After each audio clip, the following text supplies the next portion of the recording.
அந்த ரேகையினுடைய ஒரு மனிதன் தலையெழுத்தை நிர்மாணம் செய்யக்கூடிய சக்தி இந்த ரேகைக்கு மட்டும்தான். அந்த ரேகையில முழுமையான நம்பிக்கையோட ஏன் இந்த ஓலைச்சுவடியை சொல்லப்பட்டிருக்கிறது என்றால், இது மானுட குலங்களுக்காக பல சித்தர்களுடைய ஞானத்தால் எழுதி வைக்கப்பட்ட ஒரு விதிப்பயன், எழுதி வைக்கப்பட்ட ஒரு பலன். இதுல நம்பிக்கையோட தான் நீங்க பார்க்கணும்.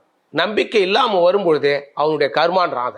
நம்பிக்கை இருக்கிற மட்டும் பார்க்கும்போது எந்த வயதை கடந்து எந்த காலகட்டத்தில் இதை தேடி வரீங்களோ அந்த ஓலைச்சுவடி உங்களுக்கானதாக இருந்தால் நிச்சயமாக ரேகையின் அடிப்படையாக அந்த ரேகையின் மூலமாக தேடி எடுத்து இதை வாசித்து விளக்க உரை சொல்ல முடியும். அப்படி சொல்லும்போது இந்த ஓலைச்சுவடிகள் கிடைஞ்சிருந்தா பொதுவான பலன்கள் அதில் தெரிஞ்சுக்கலாம். அவனுடைய முழுமையான அறிவு, அவனுடைய லட்சணங்கள், அவருடைய அங்கு அடையாளங்கள், அவருடைய ஆழான பலன்கள், அவருடைய எந்த காலகட்டத்தில் அவர் கல்வி, எந்த காலகட்டத்தின் பிறகு அவருடைய உத்தியோகம், தொழில், எந்த வயதில் அவன் திருமண வாழ்க்கை பின்பு எத்தனை புத்திர பேர் பாக்கியங்கள், அதன் பிறகு அவனுக்கு நடக்கக்கூடிய ஒவ்வொரு காலகட்டத்திலும் உருவான பிரச்சனைகள், அதிலேருந்து விடுபடுவதற்கான வழிமுறைகள் எல்லாமே இந்த ஓலைச்சுவடியில் எழுதி வைக்கப்பட்டது உண்மை.